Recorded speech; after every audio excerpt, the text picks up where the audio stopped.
Alors le Chok l'Israël aujourd'hui, la Gemara Ktubot 86a, le Nishmat Avraham Bar Esther Akoka, Met Hashem. Amar Amemar, Mishme de Rav Chama, Ayman Diika Ale Ktuvat Isha, ou Baal Chov, vit le Ar'a, vit le Zuzé, le Baal Chov mesalkinan bezuzé, le Isha mesalkinan la be'ar'a. Hay kedine, ve'hay kedine. Dis Amemar au nom de Rav Chama, quelqu'un qui a un créancier, il doit à quelqu'un $100,000. Il a un terrain qui vaut $100,000. À qui il donne quoi? Alors maintenant, il veut Chas Veshalom se divorcer, le pauvre. Alors sa femme lui dit, tu me dois $100,000. Dans la Ketouba, c'est écrit $100,000. Son créancier lui dit, tu me dois $100,000. Pas de problème, il a $200,000. Mais à qui il donne quoi? Dit la Gemara, à la femme, il donne le terrain, au créancier, il donne l'argent. Pourquoi? Le créancier, qu'est-ce qu'il t'a donné? Est-ce qu'il t'a donné un terrain ou il t'a donné de l'argent? Il t'a donné de l'argent, il t'a prêté de l'argent. Rends-lui son argent. La femme, c'est une obligation, c'est une garantie que tu t'es obligé envers elle. En cas d'un divorce, tu lui donneras quelque chose, la somme de $100,000. Mais tu n'as pas écrit de l'argent, tu as écrit une valeur. Tu t'es obligé pour une valeur. Alors cette valeur-là peut se traduire aussi dans un champ, c'est ça? Et s'il a $100,000 au total, en comptant le terrain. Alors on va voir, il va se diviser, alors il va vendre la moitié du terrain et il va donner à son créancier $100,000 et à la femme il va donner le terrain. Dit la Gemara,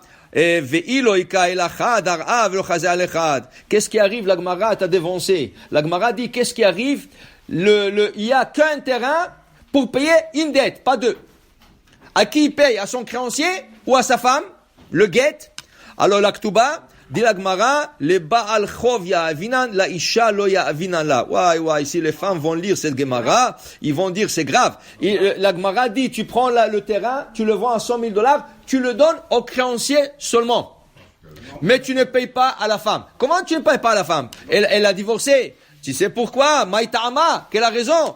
Yoter ma sha'ish rotse lisa, Isha rotsa linase. Sache une chose. Qui c'est qui veut se marier plus?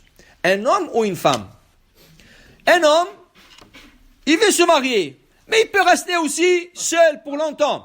Une femme,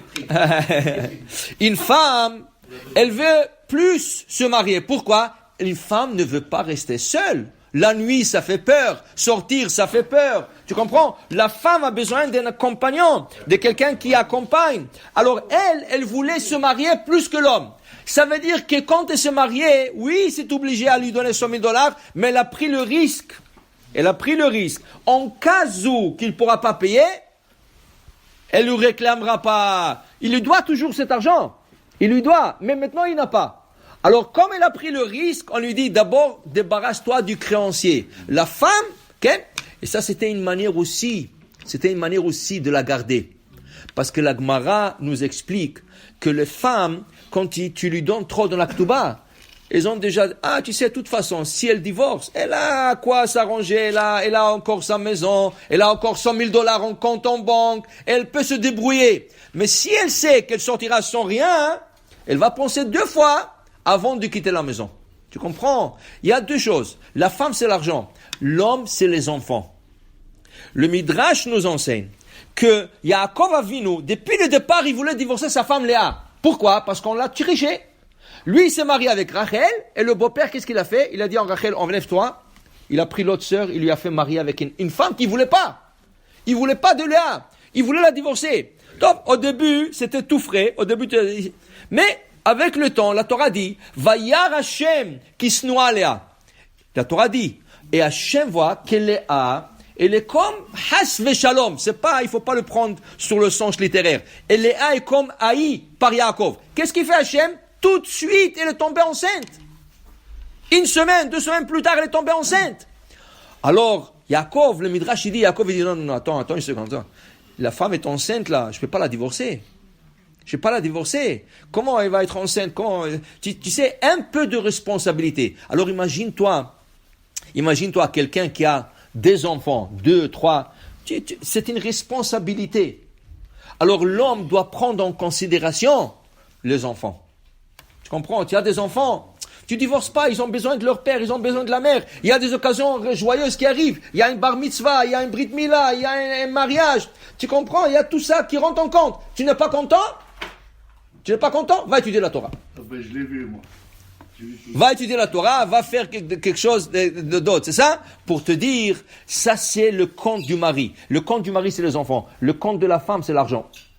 Mais, elle a pris ça en considération déjà, en cas où que le mari ne pourra pas lui payer, okay? Alors elle lui réclamera pas, ça va être une dette.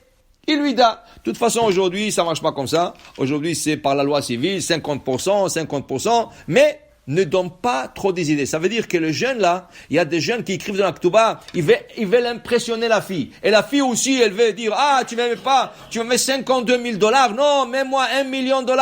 Tu lui mets ça, tu lui donnes des idées. La Gemara dit, il faut faire quelque chose de symbolique et pas quelque chose d'extravagant, qui veut dire $52,000. 52, ça représente Begematria Ben, 50, c'est Ben, Noun, c'est 50, Ben. On a pas Hachem qui aura des enfants, mais donc pas des mauvaises idées. Alors pour dire que chacun il a son intérêt dans le mariage, mais les gens, il faut toujours essayer que le mariage marche et comme ça ils restent pour longtemps pour leurs enfants et pour leur argent qu'ils ont travaillé ensemble pendant toute leur vie. Baruch Adonai Le'olam, Amen ve Amen.